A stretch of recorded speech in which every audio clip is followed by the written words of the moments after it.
சபிக்கப்பட்ட கிராமத்துல வாழ்ந்த ஒரு குடும்பத்தோட கதை தான் இது. உங்களுக்கு முருகனை ரொம்பவே பிடிக்கணும், கமெண்ட்ஸ்ல ஓ முருகன் டைப் பண்ணிட்டு என்னோட சேனலை மறக்காம சப்ஸ்கிரைப் பண்ணி வச்சுக்கோங்க. கமலா அப்படின்னு ஒரு அம்மா இருக்காங்க. அவங்களுக்கு 7 பெண் குழந்தைங்க. அந்த ஊர் எல்லையில தான் இவங்களோட வீடு இருக்கு. அந்த வீட்டுக்கு பக்கத்துல ஒரு அமானுஷ்யமான அடர்ந்த காடு இருக்கு.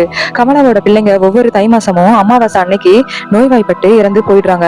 இப்படியே ஒவ்வொரு வருஷமும் சொல்லி 5 பெண் குழந்தைகளும் இறந்து போயிடுறாங்க. இதனாலேயே கமலா வீட்டுல எப்பவுமே அழுகையும் ஒப்பாரியுமா தான் இருக்குமா. கடைசி பொண்ணுக்கு மட்டும் முருகனை ரொம்பவே பிடிக்குமா. அன்னைக்கு ரொம்பவே வேதனையோட படுத்து தூங்க அந்த பொண்ணோட கனவுல முருகன் வந்து என்னோட கோயிலை கொஞ்சம் சுத்தப்படுத்தி கொடுக்குறியா, எனக்கு யாருமே இல்ல அப்படின்னு சொல்லி வேதனையோட மறைஞ்சிடுறாரு. அந்த பொண்ணு நடந்தது அவங்க அம்மா கிட்ட சொல்ல உடனே 2 பேரும் அந்த ஊர்ல எல்லையில உள்ள பாலடைந்த முருகன் கோயிலுக்கு சுத்தம் பண்ண போயிடுறாங்க. அப்போ அங்க ஒரு சின்ன பையன் அழுதுகிட்டே இருக்கு. அவங்க 2 பேரும் அந்த பையன் கிட்ட நீ யாருப்பா, இந்த நேரத்துல இங்க என்ன பண்ற அப்படின்னு கேட்டதுக்கு அந்த பையன் நான் உங்களுக்காக தான் காத்துக்கிட்டு இருந்தேன், நீங்க கோயிலுக்குள்ள போய் உங்க வேலையை பாருங்க அப்படின்னு சொல்றான். அவங்க கோயிலை சுத்தம் பண்ணிட்டு வெளியே வந்து பாக்குறாங்க. அந்த சின்ன பையனை காணோம். ஆனா அங்க ஒரு மயில் மட்டும் இருக்கு. அப்பதான் தெரியுது அவங்களுக்கு வந்திருக்கிறது முருகன் தான் அப்படின்னு.